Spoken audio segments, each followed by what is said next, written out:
Welcome back to our class on prepositions. I hope you remember that I had promised to come back with a quiz. Now, are you ready? Listen and note the next two sentences that I am going to dictate and circle the prepositions in them.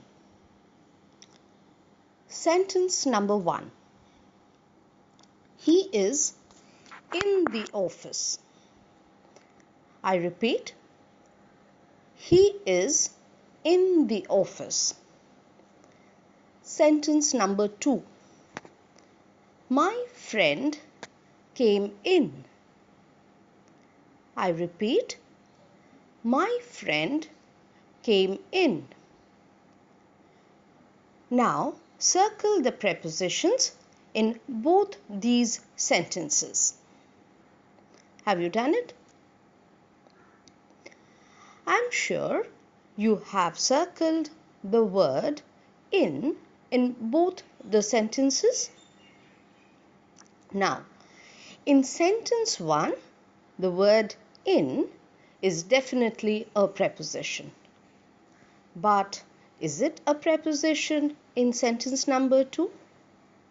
Is it denoting a relation between the noun and something else in the sentence? No, it is not. It is an adverb. It is telling us more about the verb came. So now you know that just the words in, on, over may not always be prepositions. You have to check the work that the word is doing in the sentence. Now, carrying on with what we were talking about, let us now learn the types of prepositions. Broadly, we can categorize prepositions into 4 classes. Number 1, simple prepositions. Number 2, compound prepositions. Number 3, phrase prepositions. And number 4, participle prepositions. They sound a bit confusing, I understand. We will be concerned with 1, 2, and 3. That is simple prepositions, compound prepositions, and phrase prepositions in this lesson. Participle prepositions we'll keep for a later class. One problem that we all face with prepositions is when to use which preposition, in or into, between or among, since or for. Now, these are common problems for all of us, I guess. So now I'm going to discuss the usage of a few common prepositions. Let us begin with in and into. Take for instance a sentence, he is sitting in the room. The word in shows the place where the person is sitting. She is in Mumbai. Again, the word shows the location of the person. But we can also say he was born in the year 1982. In this sentence, the word in refers to the time or the year in which the person was born. Coming to into also has a similar usage, but it is also associated with movement, like the fox fell into the well. The water changed into ice. Take for instance the word at. This preposition is most commonly used with time. The train is expected to come at 7 o'clock.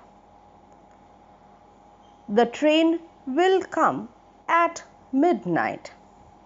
But it can also show a place or a position, like the peon is at the gate. It can also show a degree or a manner, like he is good at singing. There is another set of prepositions with which we face certain problems. The word since and the word for. When do we use since and when do we use for? Listen carefully. The word since shows a specific point of time, whereas the word for denotes a certain period of time. Let me illustrate. He has been reading since 7 o'clock. There is a specific point of time which is 7 o'clock. So, the preposition since is appropriate in this case.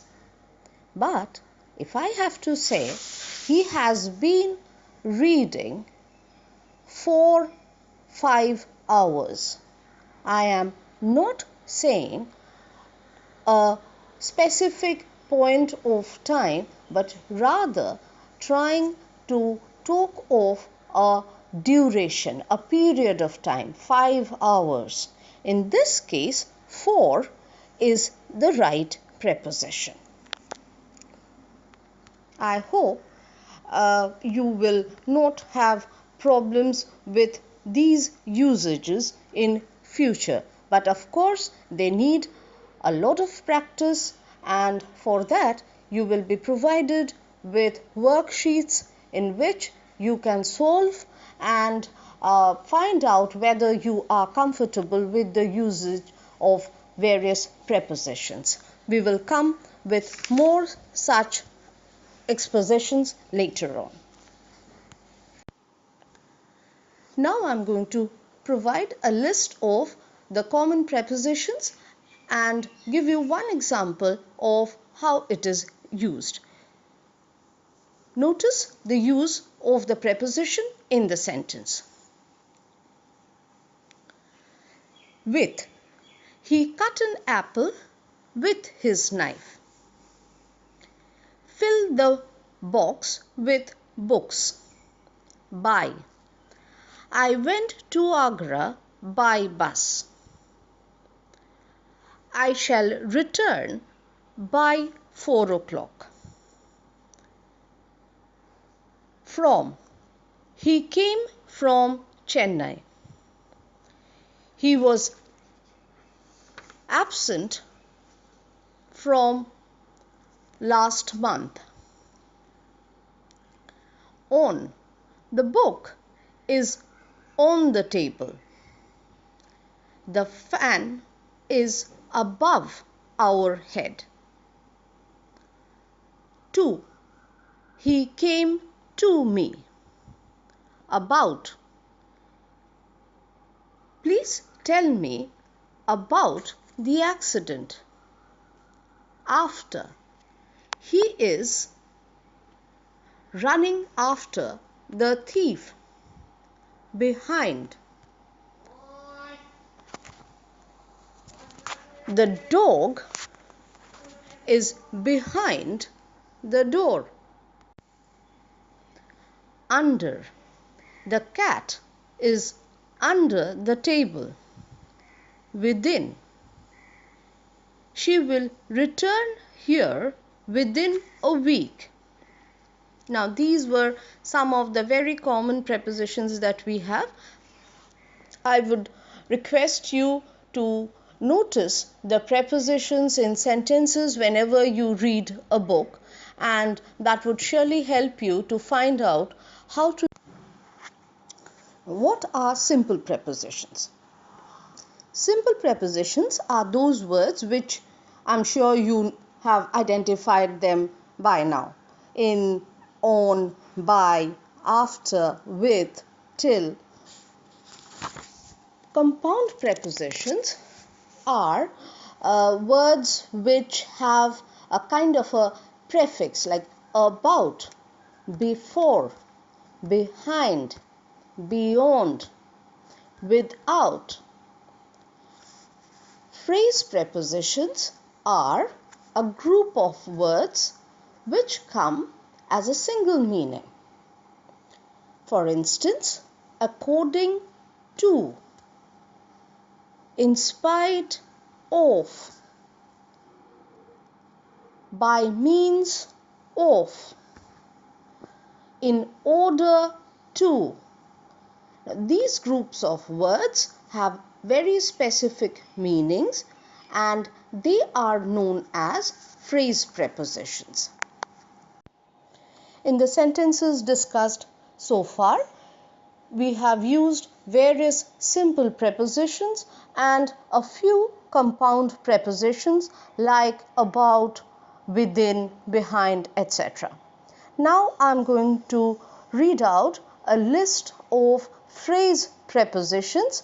Notice that these phrases or groups of words have a fixed composition and a very specific meaning.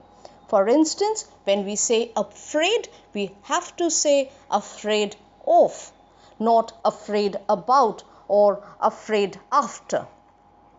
So please note these phrase prepositions. Ashamed of, agree with. There are cases where we can also say agree to. Apply for, you apply for a job.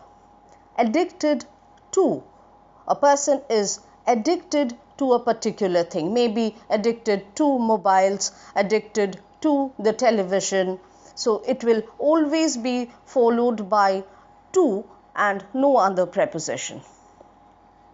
Apologize for, believe in, boast of, beware of, complain against, consist of, congratulate on, depend on, fond of, knock at, listen to, laugh at. Inferior to, rely on, reply to, send for, sorry for, and last of all, wait for. Now, these were a list of common phrase prepositions. There are many such phrases which you will gradually learn during the course of your study of prepositions.